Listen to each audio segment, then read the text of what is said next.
মিষ্টি কুমড়া আমাদের শরীরের জন্য কতটা উপকারী সেটা আমরা নিশ্চয়ই সবাই জানি। আজ আপনাদের সাথে খুব কম মশলায় খুব মজাদার একটি মিষ্টি কুমড়ার ভাজি রেসিপি শেয়ার করছি। হ্যালো এভরিওয়ান, আসসালামু আলাইকুম। Welcome to Tammiz kitchen. আর তাম্মিজ কিচেন মানেই অনন্য স্বাদের সহজ রেসিপি। কুকিং প্রফেশনে যারা একেবারে নতুন কিংবা যারা হোস্টেলে থাকেন কিংবা বিদেশে থাকেন তাদের জন্য আজকের এই রেসিপিটি। মিষ্টি কুমড়া ভাজি করার জন্য প্রথমে মিষ্টি কুমড়াগুলোকে খোসা ছাড়িয়ে নিতে হবে। মিষ্টি কুমড়াগুলোকে খোসা ছাড়িয়ে একটু বড় বড় করে কিউব করে এভাবে কেটে নিতে হবে। একেবারে সাধারণ মশলায় আজ আমি এই ভাজিটা আপনাদেরকে করে দেখাচ্ছি। মিষ্টি কুমড়োগুলোকে এভাবে কিউব করে কেটে নিয়ে সেই সাথে আমি অ্যাড করে নিচ্ছি হলুদ গুঁড়ো, লবণ এবং মরিচের গুঁড়ো। মশলাগুলোকে খুব ভালো করে মিষ্টি কুমড়ার সাথে মিশিয়ে নিতে হবে। মিষ্টি কুমড়াতে রয়েছে প্রচুর পরিমাণে vitamin A, vitamin C, potassium এবং ফাইবার। এই গরমে মাছ মাংসের তরকারির সাথে সাথে আমাদের প্রচুর পরিমাণে শাকসবজিও খেতে হবে। বাচ্চাদের জন্য মিষ্টি কুমড়া খাওয়া অনেক বেশি উপকারী, তাই চেষ্টা করবেন বাচ্চাদেরকেও এভাবে মিষ্টি কুমড়া ভাজিটা করে খাওয়ানোর জন্য। মিষ্টি কুমড়াগুলোকে হলুদ এবং মরিচের সাথে খুব ভালো করে মাখিয়ে নিয়ে এগুলোকে আমি ফ্রাই করে নেব। মিষ্টি কুমড়োগুলোকে ফ্রাই করে নেওয়ার জন্য এখানে আমি একটি প্যানে দিয়ে দিচ্ছি রান্নার তেল। তেলটা গরম হয়ে আসলে এখানে আমি আগে থেকে মাখিয়ে নিয়ে মিষ্টি কুমড়োগুলোকে দিয়ে দিচ্ছি। এরপরে প্রায় 5 মিনিটের জন্য মিষ্টি কুমড়োগুলোকে ফ্রাই করে নিতে হবে। আমি একটু নেড়েচেড়ে কিছুক্ষণের জন্য মাখিয়ে খুব ভালো করে ভাজি করে নিচ্ছি। মিষ্টি কুমড়ো সেদ্ধ হতে খুব বেশি টাইম লাগবে না। একটি ঢাকনা দিয়ে আমি 2 থেকে 3 মিনিটের জন্য একটু ঢেকে রাখবো।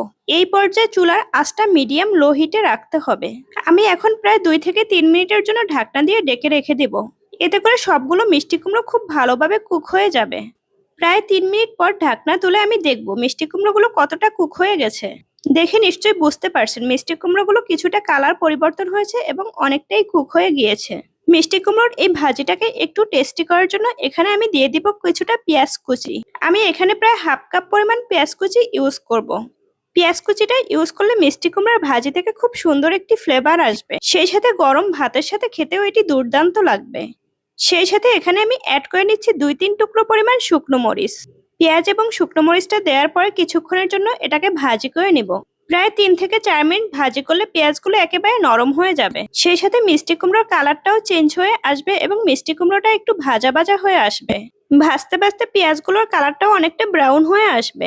গরম ভাতের সাথে এভাবে মিষ্টি কুমড়া ভাজি করে খেলে ভাতটা কিন্তু খেতে অনেক বেশি মজা লাগে। সেই সাথে বাচ্চারাও অনেক বেশি পছন্দ করবে। বাসায় গেস্ট আসলে গেস্টদের সামনেও আপনারা পোলাওয়ের সাথে এটাকে সার্ভ করতে পারবেন।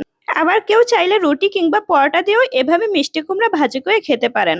এই রেসিপিটি খেতে এত বেশি মজাদার হয় যে কোনো খাবারের সাথেই এটিকে খাওয়া যায়। ফ্রাইড রাইস, পোলাও, ভাত কিংবা আপনারা রুটি পরোটার সাথে সার্ভ করতে পারবেন।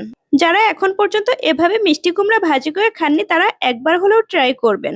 মিষ্টি কুমড়ো ভাজির এই নতুন রেসিপিটি যদি আপনাদের ভালো লেগে থাকে তাহলে অবশ্যই আমার চ্যানেলটিকে সাবস্ক্রাইব করে দেবেন। নতুন নতুন রেসিপি পেতে অবশ্যই পাশে থাকবেন। আমার রেসিপিগুলো যদি আপনারা ট্রাই করে থাকেন তবে অবশ্যই কমেন্ট বক্সে এসে জানাবেন কেমন হয়েছে। আপনাদেরকে একটু চামচের সাহায্যে তুলে দেখাচ্ছি, দেখুন কতটা মজাদার হয়েছে। সবাই ভালো থাকবেন। আল্লাহ হাফেজ।